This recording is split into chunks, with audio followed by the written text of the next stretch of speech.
Okay, welcome everybody. My name's Marvin Jenkins, and I'm the coordinator for the Women's Business Center for Maryland Capital Enterprises. And we're a nonprofit organization, and we assist women entrepreneurs who are either starting a business or expanding their existing business. We service the Eastern Shore of Maryland, Baltimore City, Baltimore County, and Arundel County. We've just added Hartford County and Charles County. And we offer a lot of educational courses like the one you're visiting tonight. Plus, we do help with business plans and cash flow analysis. And we also have a loan office here, so everything all here in one building. So that's a big plus. And we have two offices, one here in Salisbury and the other in Baltimore. And I'll when we this is being recorded, so it'll be sent to you, and I'll have all my information on the email, and also have our YouTube channel listed. So with that, I'm going to turn it over to Dr. Amy Stewart, the owner of Night Watch Child Care Center, and let her get started. Okay, all right. So just reintroduce myself. Dr. Amy Stewart from Nightwatch Childcare. I got linked up with Maryland Capital Enterprises back in 2020. They have a Entrepreneur of the Year award, and I was a runner-up. And then in 2021, we ended up winning. I like them because they kind of get me outside of my daycare bubble. Licensing in the state, they can give a lot of great information, but sometimes we need to step out and get some like real business stuff, not just the licensing stuff. So just to clarify for any the child care folks on here, this is not an MSDE credit type of class. This is a business class. And you said I can share my screen. I'm sorry, you're muted. Did you say I can share it? Yes, I can. Okay. Yep, you got it. All right, great. All right, all right. So tonight, it's a part two. Last week we talked about operating like a CEO. Tonight is talking about acting like operating like a COO, so more of like the operations piece of your business. We're all educators at heart, but whether you have a home child care center or you operate many child care centers, we need to make sure that we're doing these types of things and thinking about our business as a business. We're not just babysitting, we're not just providing care for families. We're running businesses, and ultimately we want them to be successful, we want them to be profitable. And we want them to be, and one of the ways we make them successful is having these systems in place. So that's what we're going to be talking about tonight. Okay, the reason why I like systems so much, it allows me to not have my hands in everything. When I first opened, there was a certain way that I wanted the center to look. There's a certain way I wanted emails to go out. Like I felt like I had to put my eyes on everything that was done, said, did at my center. And that was taxing on me as we grew. When we only had a couple of kids when we first opened, that was one thing. But we used to be open 7 days a week and we're open 18 hours a day. I was running myself ragged. And it wasn't until probably 2022 that I was like, wait, I need to get some real systems in place if we're ever going to grow. Because the purpose of starting a business is not to, trade the 9 to 5 for a 24/7. If I was going to work constantly and stress myself out to not really be profitable, I could have stayed being a high school teacher. That's what I did before this. I could have stayed making my $60,000 a year, but then having summers off and not having somebody call my phone all the time. Like sometimes I miss it. But when you're getting into business for yourself, you want to make sure that you're making smart decisions so that at some point you can kind of let things, not to say go on autopilot, but there are some things that you shouldn't have to have your hands in every single day. So you can focus on some other things. Part three of this series is going to be talking about operating like a CFO. And that's where we dive more into like the finance piece of it. Because if we can get these systems in place and you're not having to be in the thick of it every single day for every little detail of your center and your business, then you can have more time to generate funds outside of tuition. And that's something we'll talk about next week. So I like the idea of having systems because it allows the center to run itself even when you're not there. I'm not saying you shouldn't be checking in, but I also know when you have things like checklists and, just policies and procedures where everybody's speaking the same language, everybody, the same drum, one voice, like whatever analogy you want to use. I don't have to worry about, well, how did drop off and pick up go? Because we have set procedures. I don't have to be there for every parent conversation. I don't have to be there for every little incident, or if a parent has a complaint, I don't have to be there because we have systems in place and policies in place. Without them, even before I started putting this, I felt like I was always putting out fires. Like when I would see my phone go off, I'm in a panic. If I saw licensing send me an email, I'm in a panic. And it's really because I wasn't confident in my systems because I didn't have any. um, and because we started doing the same procedures, it eliminated the confusion. Well, one teacher saying this and another teacher saying that. It reduced my stress. I am nowhere near as stressed as I used to be 3 years ago before I started putting some things in place. Just the reality of the everyday, day to day. These are the things, especially if you're a home center, it's just you. These are the things that really pull a lot of your attention. The diapers, the lesson plans, call outs. We had call outs today. Payroll, I had to do payroll today. So these are the things that kind of pull my attention. And I cannot do everything. So it was really nice for me to be able to sit at a table today, update schedules. I could do payroll today. We're reaching out to some community partners. I was able to do that while my staff was handling the door, handling check-ins, handling dinner, handling all of those things that help with, we're a therapeutic child care center. So we have a handful of kids who um, are on the spectrum, nonverbal, show a lot of like aggressive behaviors. So because we have procedures in place, I don't feel like I have to constantly keep my eyes on the kids. And like I'm home right now, so this I was able to leave the center. Um, and at the end of the day, like I was trying to hold all the knowledge. And I think it was just my control issues as, this was my baby. This was my business baby. And I would think, Amy, I'm the only person that can do it right. And that's silly for me. Like I at some point want to be able to go home. I want to be able to enjoy the fruits of my labor where I used to work 7 days a week. I used to work double shifts and work the 18 hours and I'm sleeping in the back when we're closed and washing my hair in the sink. Like I did all those things. That's part of my story. I don't want to do that anymore. So I don't. And so me making sure I have things written down, having policies in place, having trainings so that it allowed me to get all the information, all the knowledge about how to run this place to other people, train up trainers, raise up leaders so that I don't have to do it all myself. And it allowed me to have peace and it allowed me to have some sanity in my life. I was driving myself crazy. So, back to my early mistakes. I would just do it myself. Like I'll handle it. I'll work all the shifts. I was driving myself crazy. When I first opened the business, I was not married. I was single girl, no kids, none of that. So I had no problem working 7 days a week, 18 hours a day. And then I got married and my husband was like, absolutely not.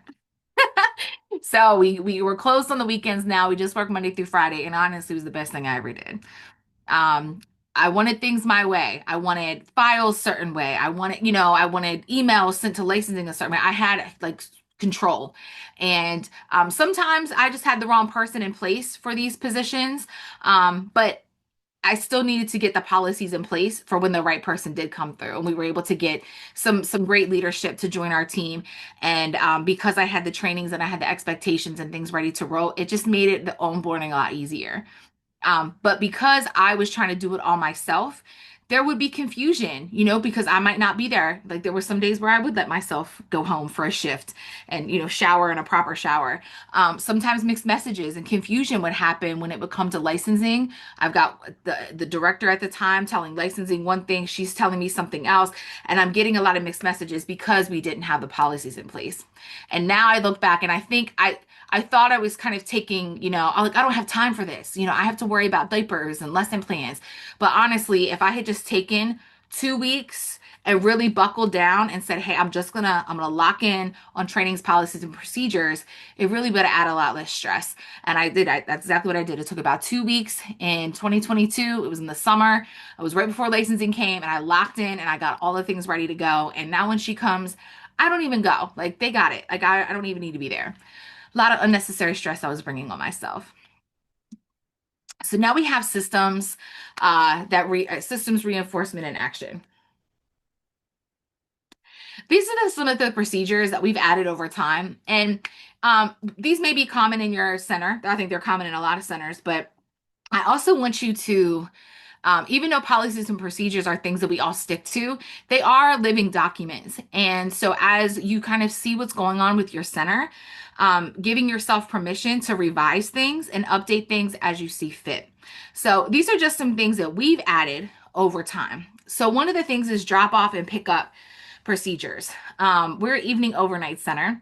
So we had a couple complaints from parents that when they picked their kids up in the morning after they had been sleeping, there'd be drool all over their face. And they were talking like little kids. And so we have a pickup procedure. Wash their face off before they get picked up. Now, we also we have an evening center, so sometimes parents send their kids and they're coming in with McDonald's sauce all over their face. So sometimes we get those same kids coming in messy and saucy. It's fine. That's a drop off procedure. We just take them to the bathroom and wash their hands and get them ready to go play with toys. But it wasn't anything major. It wasn't like they called licensing or anything. They just said, hey, like, can you just wash his face, before I pick him up? Not a problem. Like, it was just something. It was something we didn't even think about. We're just trying to get him up and get him out the door. But just something little that now we all do. So we all make sure that before they get picked up, our hands and face clean. Even if it's not early in the morning, even if it's like in the evening, we try to just make sure, even if it's, just drool from sleeping. Potty training systems. So all of our kids have that are potty trained and are potty training, and this could be from the ones that are not interested in potty training at all. We have a few 4-year-olds have some delays, and we have the 5-year-old also that have some delays and fully still in Pampers and not really using the potty at all. Sorry, hold on a second. And but we still, as a child care center, we want to support those milestones. So what we put in place is that the kids have their own little laminated like potty chart. And there's things like turn the light on, flush the toilet, use the bathroom, wipe yourself, flush the toilet, wash your hands, use soap, paper towel, turn the lights off, right? So it's about 7 or 8 tasks that we have on this chart. There are some kids that are going to go in there and all they're going to do, we're just going to have them flush the toilet and wash their hands and turn the lights off. The ones that are like, I'm not getting on the potty, I'm not doing it. And we have systems in place that everybody's doing the same thing. So every day, doesn't matter who's working, the same kids are going to go in and they're going to practice these kind of like pre-potty training skills. But we got some that do get on the potty, and we have some that can go all the way on the potty. They just have trouble wiping themselves. So it allows us to kind of hit the spectrum of kids, but it's not different for every kid as regards to some days we do potty training and some days we don't. It was just a system that we put in place that everybody got trained on it. Everybody knows the rules, and the kids kind of know what to expect. They get a little star, we give them a little magic marker, and they get to color it in. So that was just something that we had put in. We noticed that we had a lot of older kids, like as in 3 and up, that were not interested in potty training at all. Mom and dad having trouble with them at home. So we just put a new little procedure in place. Number 3 is the head to toe health checks. Now, things can happen. Kids get little bumps and bruises and things like that at home. And they come to daycare and maybe it was on their foot. Maybe it was on their shoulder and they had, long sleeves on. And then they go home and mom calls back and says, hey, my kid has a bump or has a scratch. And we don't know anything about it because we didn't go outside, or they might have been the only kid in the classroom. Like, how did they get this bump or scratch? And it most likely happened at home and mom didn't catch it. And mom's calling and saying, hey, what happened to my kid? So the kids that are under the age of 2, we do a head to toe check as soon as they come in the door, like within 15 minutes. Part of that drop off procedure is we ask mom, hey, are there any bumps, bruises, anything we need to know about, rashes, things like that. And this isn't a judgment thing. This really is to protect the center. And if we see anything right away, we do log it. Depending on what it is, we may just send a message, we may call, we may send a picture, something, just because we want to say, hey, mom, we noticed that there were some bumps on the bottom of their feet, or especially hand, foot, and mouth's been going around heavy. So I'm like, check their hands, check their feet. And it might just be on their feet and they haven't reached their hands and mouth yet. So just some of those things that we put in place because I saw it was an issue. I saw like, hey, this kid's been here for a few hours. Why didn't anybody notice that they have bumps around their mouth? Like just things like that. So it helps the center, it helps the parents. Yeah, so that was something new we put in. And then probably most of every center should have some type of daily cleanliness checks when it comes to cleaning the center. So I realized early on what I think is clean is not necessarily what everybody else is clean. And it's no judgment. You live your house how you want to live it. I know how I like things clean. And so when I would say, hey, clean the bathroom, and I go in and I notice the floors aren't done, or clean the bathroom and I notice we don't have toilet paper. So I realized I had to put systems in place to be very detailed about what I mean when I say clean the bathroom. I mean the mirrors. I mean the top of the mirrors where nobody can see. I mean the door handles. I mean the outside of the door where the kids are touching, the doorknob with their dirty hands. Just all of those things and just putting things in place. Again, we're all speaking the same language and it makes it easier on me. I'm not coming in frustrated because, oh my gosh, I can't believe they didn't clean the bathroom. And they're telling me, but I did clean the bathroom, but you didn't do it the way I needed it. So again, it's about me now. I don't want to hold all the knowledge. So checklists and things like that helps out. Okay. I already kind of went over this, so I'm not going to repeat this. Yeah. So the pickup procedures, we talked about wiping their face. Just you want them to kind of leave put together. With us being evening overnight center, a lot of times our kids are getting picked up and being taken to school. So they bring their clothes for the day. They get up, we give them breakfast, and we send them off for the day. So we do make sure that they're brushing their teeth and all that sort of thing. So it is important that we do that kind of stuff in the morning as well. We talked about potty training. Okay. So the next thing that I like to do, I call policy tightening, is every now and then something happens, and sometimes it might happen at a different center. And I think, ooh, you know what? Maybe we need to tighten that policy up. So this is just for me. I mean, you can, if you have like, hey, I do this every quarter, that's totally cool. I like to take a look at my handbooks and contracts every 1 to 2 years, unless something major is about to happen. So I probably redid our contract probably 2 years ago. We don't have a high number of turnover. Once the kids come with us, they stay with us. Because with us being evening overnight, a lot of our kids are staying until they're 10, 11, or 12. So nothing, not like I'm not having price changes, like nothing new is being added that I would need to update them more frequently. Some of you might do it every year, especially if you have like 3-year-old classroom and then they leave and you got a new set of 3-year-olds. And we're going to talk about kind of like what I do with the handbooks. And when I say handbooks, I'm talking specifically about family handbooks, staff handbooks. I don't have a big turnover either, so I am reviewing them because it's been a few years. Use trends and experiences to guide your updates. And then the policies are your second voice. They protect you when you're not there. So that's really what I want to hone in on. Like the policies are going to be the thing that kind of holds everything together.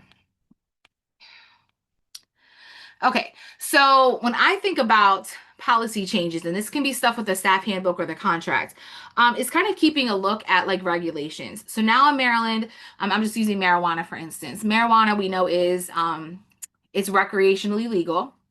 And so me going back and taking a look at our policies and saying, if it appears that you were intoxicated, even if it's a legal substance, we can't let you leave. Like, just like if you came and you had alcohol, like you smell like alcohol. But it's a little delicate because there are people who have medical marijuana and things like that. But nonetheless, licensing could come down on us if something were to happen and they say, hey, well, you knew that the parent had been smoking marijuana or had been, drinking. In the eyes of the law, sometimes, especially when it comes to driving while impaired, it's the same. You can get a ticket for doing either. So we really need to look at our regulations as something similar. But again, I do understand that it can be a little delicate when it comes to medical, but even when you have medical marijuana, they tell you do not use it while you're driving. So that is something that we are updating. And with us being an evening center, there are some times where parents come, late, so I don't know where they were. Like maybe they were over at Brew River, which is like this restaurant across the river from where we are. Like I don't know where they went. And so it's important that we kind of had that understanding with the parents. And the parents have always been very good about it. Like, don't put us in that situation. Like, clearly, we can't let you leave if it's unsafe. So, that might be something that you decide to change in your handbook if you're starting to notice a trend. Or you might just want to put it in ahead of time so it doesn't look like it's a reactionary thing. I actually had got this information at a conference, and it was a lawyer that specializes working with childcare centers to work on their handbooks. The next one is like new family or custody issues. My primary demographic are single moms, as in moms who are not married. And so have been a few times where mom has come in with the restraining order papers, because dad was, being violent in the home. So we got to make sure we have that stuff on file. That needs to be in a policy because I want to make sure parents know that, with all the stuff that's going on, you're going to the police station and the courthouse and all of that. Don't forget to let us know that dad needs to be taken off the emergency form or grandma needs to be taken off the emergency form. We need to know all this information so we can keep the kids safe. We did have an issue a few months ago where grandma came to pick up the kids. Then mom shows up. Where are my kids? Well, grandma came and got them. Grandma was on the emergency form. She was allowed to come get them. She had come to get them before, so we didn't think anything about it. But something had happened where grandma wasn't supposed to be around the kids. Mom didn't let us know. So that was a cue to me of like, you know what? I probably should put that in our contract and our policies to cover us. Mom was frustrated, but at the end of the day, like we didn't do anything wrong. She didn't call licensing or anything like that. And I understand why she was frustrated, but at the same time, like she should have said something. But from a business standpoint, I need to put that in policy. I need to make sure that parents are aware of it because, again, with all the drama that's going on, telling the daycare and updating a form is probably the last thing on their mind. Um, okay. Okay, got it. All right. Safety concerns and new procedures. That's kind of broad, but if you're noticing that there are any safety issues, maybe, I don't know, there's a lot of cars out in front of your center and you're just seeing some safety concerns where like we had one mom and I love her to pieces, but she'd pull up and let her kids out of the car and pull off before they got to the door. Now, mind you, these kids are in school, so it's not like they're babies. But what if we were closed and she didn't check her messages? Like stuff happens. Like one time a transformer exploded and we had to close. Like we didn't have any electric. Like the water could bust. Like things could happen and you've done left your kids that don't have cell phones and you've left. And, again, while Night Watch didn't do anything wrong, probably 6 o'clock news isn't going to care when they see these children walking down the street saying, well, we're supposed to be at Night Watch and they didn't answer the door. Like, so they would probably drag us through the mud. We'd be on Facebook and all of that. So we did have to say something to mom and say, hey, if you do it again, we're calling CPS on you. And she wasn't happy about that, but I said, hey, and this is a mom we've had for a while, and we've got a pretty good rapport. And I essentially said, hey, you're putting us in a bad spot. Like, you can't wait for 5 minutes, not even 5 minutes. Just wait till we get to the door and open it. Like, we're near a busy street. Somebody could snatch our kids. Like, we had to kind of have a conversation with mom about it. So, when I'm thinking about adding it as a policy, that's kind of how I'm going to word it. It's like, just like the first one with the marijuana, like, we're not trying to be mean and not let you have your kids. Like, don't put us in a bad spot with the safety concerns. I get you're busy. I get you got to run to work, but like, you can't just leave your kids out in front before we get to the door. Because again, what if we weren't there? What if the doorbell wasn't working? That's happened. And we don't know the doorbell's not working until somebody knocks on the door and says, hey, the doorbell's not working. So we could have these two kids out front with no staff. Or any pricing or attendance shifts that you need to change with your hours. And I think that's kind of self-explanatory. Okay. Yep, we talked about this. So, like, domestic violence, things like that. I had another one this week where mom said, blah, blah, blah, blah, blah. Dad, like, had taken the kid. And I said, that was the first thing I said to her. I said, come in real quick. Let's update a form. Just real quick. It took a few minutes. We can email her a new emergency form. She can update it. And I said, when you get any custody paperwork, you bring it. And, just so we can make sure that dad doesn't come get the child and then later mom comes to pick him up and he's already in another state, which unfortunately, those things do happen. Any required court paperwork that we're keeping it in there, making sure and make sure everybody's aware of what's going on, of who, that as long as those forms are updated, the emergency forms, if you have it in an app, something, we don't necessarily have to tell everybody's business, but if we just update the forms, again, go back to the policy, just update things, everybody's going to know who's allowed to pick up who. Okay, so back to the safety concerns. I guess that would be a safety concern. So this was something that I ended up adding to my parent contract as well as my staff handbook. Well, actually, all the handbooks and my contract was about soliciting babysitting. So, like I said before, we used to be a 7 day a week center. And so we had parents who worked on the weekends. And when we closed on the weekends, and it was a very hard decision for me to make because I felt bad because I had a lot of single moms who were working on the weekends. And I was like, I felt like I was leaving them hanging. So I did have a staff member who was willing to watch them on the weekends. I didn't facilitate any of that. Um, it just kind of happened. But I would not recommend for people to do that. That person ended up quitting, and I'm not trying to get into their business, but that person ended up quitting and started trying to like solicit people to come and be babysat at her house. Um, so one, that was an issue. But two, like I can't help what's going on in that person's house. I don't know who else they're having over, if they've got adult children. I don't know what's going on. And if anything were to go down, I'm not taking the heat for it. And it's never happened. But as we grow and I get more people, I'm like, you know what? It's not even worth the headache. Find somebody else to babysit your kids on the weekends. So that is something that we put in place so parents don't even try to, ask. It ultimately protects your brand and reputation because even though it's at that person's house, they're still, one of my employees. And, it could really end up being a bad look. All right. So while these policies matter, I think some of the stuff is self-explanatory, like having the licensing ready to go is helpful. It makes things clear for parents. So if there's any confusion, we could always come back, whether they're not paying, sending things to collections. I used to not be into that, but I've had too many parents leave me high and dry. So it's great to pull a contract and say, hey, here, right here, paragraph 3, page 4. If you go 2 weeks and don't pay, we're removing you from care, and you're going to be getting an email from collections or a phone call. And at that point, we can't take your child ever again because we're in an agreement with a debt collector. But putting all that in place is super helpful, so you don't have to have these awkward conversations. It also helps with staff accountability and helps with that consistent brand reputation. Again, we're not using different language depending on who's talking. All right, so this is probably my favorite part. I'm gonna see if I can do a little tutorial. All right, so I use AI all the time as like an assistant. Some people use it as like a Google search, and I mean I kind of like it as a search engine also, but I kind of wanted to show you how I have been using AI to help me get things done a little better. Okay, so I use ChatGTP. I do use the paid one because I use it a lot, but they do have a free option. And these are just some of the things that I've used it for.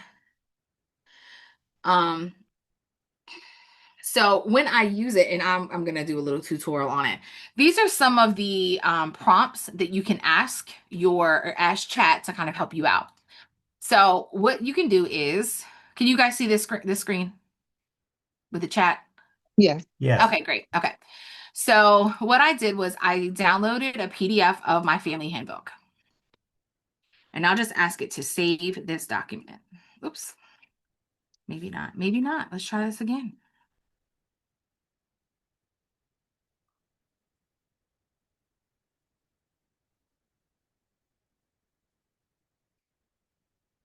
I'll just wait to this little, okay, all right.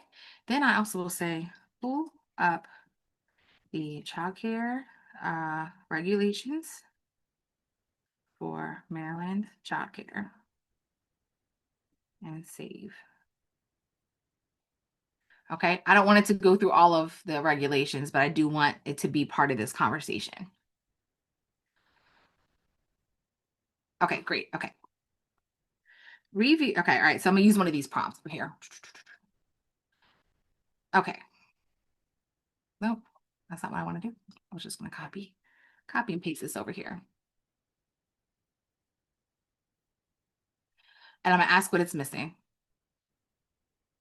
Hopefully not much because I just updated them. Okay, so I'm looking for, it's asking me, well, which types of, center do you have? So I have so it would be the A. So this one right here.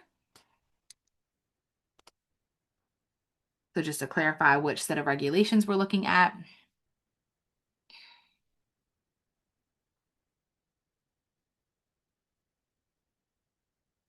Okay, so I'm gonna come down here. What I recommend we can check in your handbook. And then, all right, so kind of had some things that they're gonna look at. And then do you have any suggestions for improvement?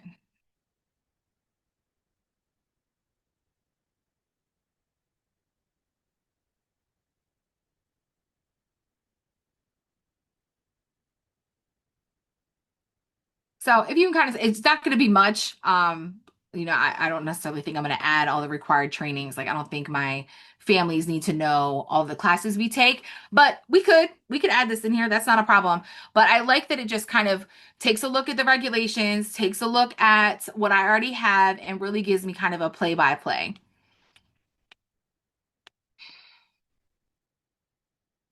Yep. See, it's like I have this, but I could also add the phone number. I mean, I could do that. That's not a problem. And then if you really are about it, what you could do is just go in and say, I love these additions. Please revise my current well, handbook to include these recommendations. Sometimes it's going to say, oh, before I can do that, I need to ask you about this, blah, blah, blah, blah, blah. And you just give them the extra information. And it's going to make it for me. And then I can just kind of go off to something else. And I come back in 5 minutes and it's done.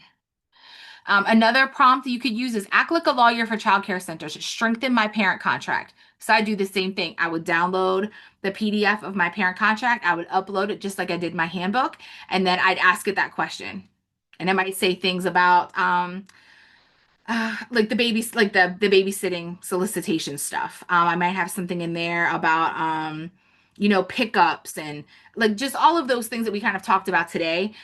Those are just some things that the lawyer had mentioned that I didn't even think to ask. But sometimes when you can put things in the chat of like saying like think like a lawyer, think like a licensing specialist, and just kind of give it that hint of like that's who I would want looking at my contract.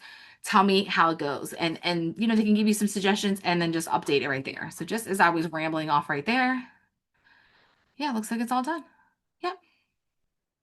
And then I could just copy it and put it right into my template and have it updated. So I was able to do it super fast because I know if I was typing it out, it would take me 2 weeks and I probably wouldn't even get to it. Same deal. Write a short policy on pickup safety for intoxicated parents.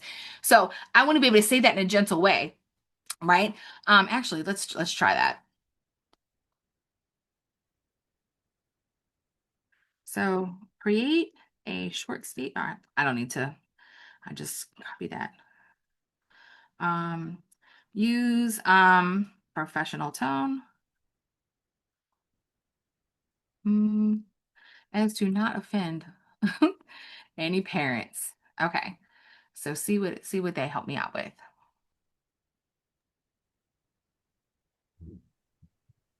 Great. Got a nice policy in here.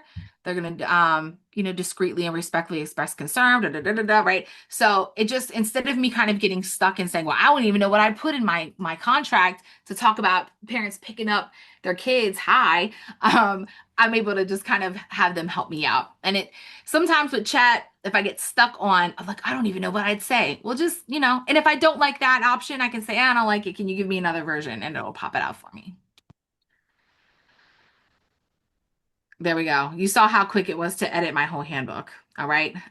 Work smarter, not harder. And this is something that is free. And it's something that if you just did this once a quarter, once a year, you see how fast but how impactful it can be. And it helps you just kind of stay up on things. Yep. It helps us with our licensing stuff. So just to kind of sum some of this stuff up. Oh, were we summing stuff up? No. Just kidding. We're summing this section up. Having all these written systems, clear systems, all that kind of stuff, it really just helps with licensing, especially like you notice how I brought the regulations in because they do ask for your contract, they do ask for your handbook, and you do need to have certain things in your handbook.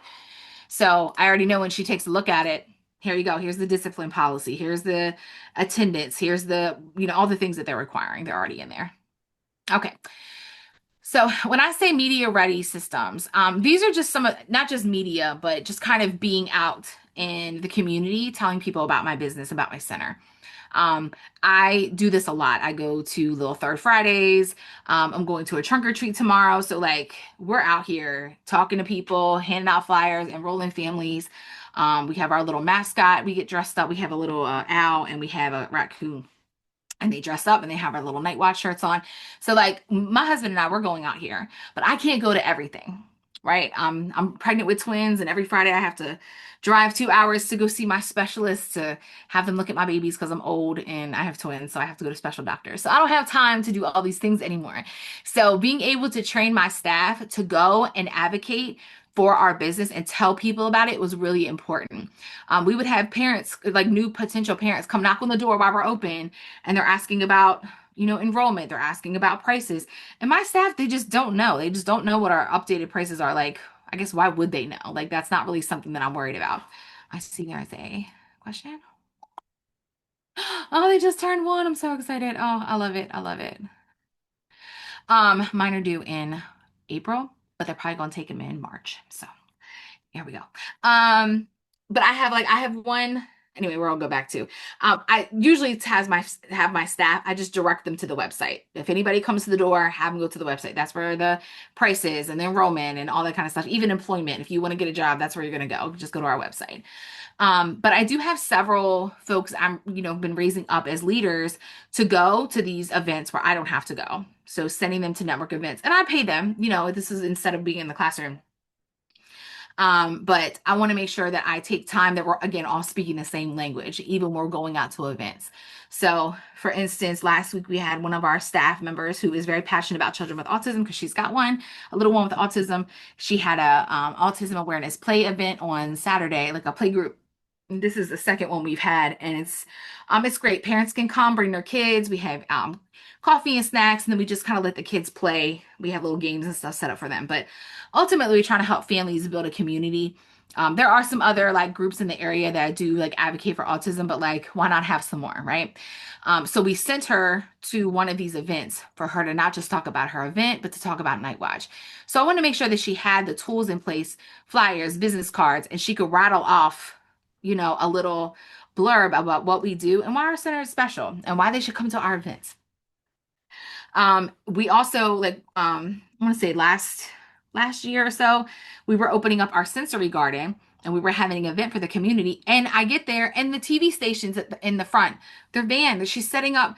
We had no idea that the press were coming. The news just showed up. Like she saw one of our flyers and decided to come. And we were ready, like we weren't bumbling around on the TV. We knew exactly what to say. We were ready to go. We knew what points to hit. And that stuff does take time and training, but it's kind of like a policy and a procedure, right? It's just like talking to a new family. If we're going to talk to the press, if somebody's going to interview us, we want to make sure that we're all on the same page, directing people to the proper information. And at the end of the day, like this idea of brand ambassadors, because I cannot do it all by myself. And then come March, I'm going to be on maternity leave. Like I'm going to need people to keep, night watch on the tip of people's tongues. So it's important to do all that kind of stuff. All right. So talked about the autism advocacy. Okay. Yeah, okay, I think we're wrapping things up. Okay, so systems prevent stress, policies protect Lord, because I'm all about protecting my peace. AI, if you're not using it yet, please jump on it. It's not going anywhere, and it can really help you run a lot faster and get some of these clerical things done. I've tried to use teachers to help me with clerical work, and just because they might be a great teacher in the classroom does not mean that they are great at secretarial work. So if you can have AI to help you, it just helps put that professional polish, and it helps you, some of those tasks that get in the back of your head of like, oh, I would love to get that done. You saw how fast I was able to get that done. So, and then just kind of helps with staff training and allows you to stay consistent with the professional development. So, my assignment for you sometime in the next 2 weeks is to choose one policy that needs to be refreshed. And it can be something with your staff, parents, or just your general operations. And even if you're just a one-woman show in your childcare center, I want you to pretend you're about to hire 2 assistants to help you. You're going to be a large childcare center or large family center, whatever. I'd love for you to try to use AI to help you. Okay, use some of those prompts that I talked about earlier. Or even something like this: act like a child care policy expert, act like a Maryland child care licensing specialist, or utilizing the Maryland child care family child care regulations. Just be very clear in your prompts when you're going to use AI. Then take a look at your calendar and schedule 2 evenings to dedicate time to working on this, because this might be the first time you're using AI. Just schedule the time to make it, revise it, and roll it out. All right. So, this is just some other ways you can connect with me. I'm on TikTok, and if there's any other information, I do have some free resources on my website to help with getting your center full, getting grants and other funding. But if you're looking for things like loans, business support, things with like insurance, other things as you grow your business, make sure you are linked up with Maryland Capital Enterprises. And that is it. If anybody has any questions, I'll stop sharing my screen. Thank you so much. Yes. Hi, Demetria. I've seen that name before. Hi. How are you? Oh, good. It's Daynette. But No, yes, I I was know. on. There's Oh, somebody else in sorry. here Hi, named how are Demetria that you? popped in. I'm sorry to Sorry. come in No, on the last minute. No, you're fine. You're fine. Hi. I just had a couple of questions about let's see, where am I? For your staff retention, I know you mentioned it that you don't have high turnover. Hmm. What are some of the things that you feel like you have in place or that you do, sorry for the background noise, or that you do well within the center to keep your staff retention, pretty good? Because I know that's one of the biggest things in childcare. Yeah, I really try to figure out what their professional goals are, and I try Hmm. to carve out places for them within the center. Because I don't pay you enough to be stressed out and miserable. Period. You want to be stressed out and miserable, go get a job someplace else. But so that's one of the things. So like with the mom that has a son with autism, so like I'm looking for grants. I was able to find a grant with our nonprofit leg of my businesses to have her and she also likes to do drawings. Like she's an amazing artist. She can paint, I mean anything. And so I got a grant for her to write storybooks with her kids from the perspective of the siblings Oh, about wow. having a young brother with autism. And we got money to pay her, pay somebody to Hmm. do to make it into a Spanish version also. So like stuff like that. Like I try to find things to invest in their passions and they see that. Um, Sometimes that works. I have some people that just want to come and do their job and leave, and that's totally fine. And they stay too. Hmm. The other piece is I try to be flexible with their schedule. And what I mean by that is with us being open for 18 hours a day, I have some staff that work 4 10s, and that really works for them. I have some that work 3 12s. If we can make it work, we try to make it work. With them being able to, I have one mom. She works. When I say mom, one of my staffs. She was one of my daycare moms, and we ended up hiring her. Um, Hmm. she works four day shifts and then Friday night she does the overnight. So kind of being able to work with their needs, Hmm. that seems to have been very helpful.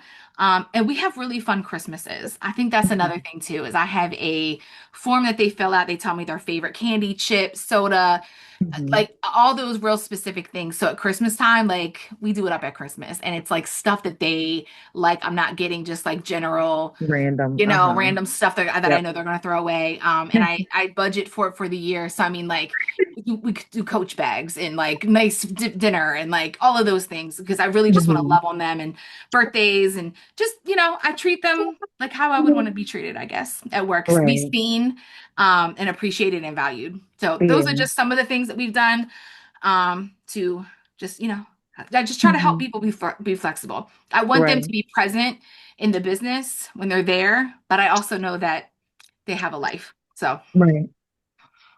Okay. Thank you for that. yeah, of course.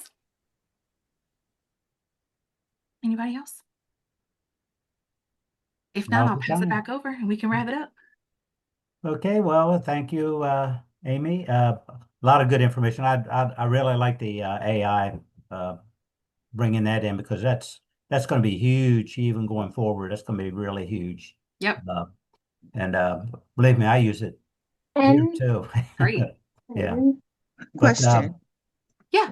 Sorry. anyway, there was a lot of good information there, and I want to remind everybody that next, say it's 1 week from today, the part three, was it the CFO version? All right. So, I think Danette had one more question. oh, okay. With the AI, would you recommend or not recommend adding it into a business plan? Oh, absolutely. Yeah. Okay. Yeah, absolutely. Now what I will say is instead of prompting it and say, write me a business plan for my child care center, Of course. what I would say is help me write the Mhm. business plan. Ask me all the questions you need Mhm. to help write the plan. And it's Mhm. going to ask you a million questions. And then I Mhm. use something like a dictation software like Otter. I use Otter AI. That's also something that's free. I pay for it because I use it constantly. And then I just sit and answer the questions. Now, chat, this one that I showed you, does have where you can hit the button and it'll record what you're saying, but a lot of times Mhm. it won't save it. So I don't Okay. necessarily recommend it. It's still kind of, I think, in the beta phase. But Okay. something like Otter, I'll record all the answers to everything it's asking me, and then Mhm. I'll copy that, and then I'll paste that into chat, and it'll allow like it'll answer Gotcha. the questions. So use it Okay. as somebody to bounce ideas off of. Use it as somebody to type the stuff up for you. And then also make sure you don't leave any pieces out, because I'm thinking of a business plan. I'm like, Mhm. okay, projections, finances, stuff like that, but Mhm. there's probably Mhm. some pieces I'm missing. So it's definitely something to help you flesh it out and kind of just help you make sure you include all the details. It's Okay. also how I write my grants, by the way. Okay. And we've been able to get a Nice. lot of grants funding as well. Yeah. Okay, because I have my business plan written up, but I am going to meet with someone from MCE. Great. So I was thinking like, beforehand if that would be a good idea or if it would be like frowned upon. I think the more details of what you want for Hmm. your business and your vision, I think is going to be more helpful because then they can, not to say skip that part, but then they can start getting into the meat and potatoes Yep. of funding and all that kind of stuff. So the more you can bring to the table, I think Yep. it's going to be great. Right. Yep. Okay. Absolutely. And yeah, Okay. the thing about a business plan, I mean, it's even though, it can be done, through AI. It's good. It'll give you a basis to start with, but Mhm. there's Mhm. a lot of you got to be really specific when you're doing the business plan because uh, well, it can lead you in the wrong direction too. But I think it's a good start though, and Mhm. all you have to do is modify it a little bit, and you got your business plan. Right. Okay. Thank you. Well, with Okay. that, if nobody else has any questions or comments, we'll wrap it up until next time. And again, Amy, thank you for Of course. another really good session. Great. And hope everybody enjoyed it. And we'll hope to see you next time. Awesome. And you are sending the recording out, right? Because I think We, Demetria said yeah, she came in late. Okay. yeah, we will send a recording out, and I'll have all my contact information on there. So, and you can, I think I sent out the link to the last session, so should have that. All right. And yep, it's all good. All right. So Well, I'll with see y'all that, next week then. See ya. Thank see you. y'all. Thank you so All much. right. You all have a wonderful day. You too. You Bye bye. too. Thank you. Bye.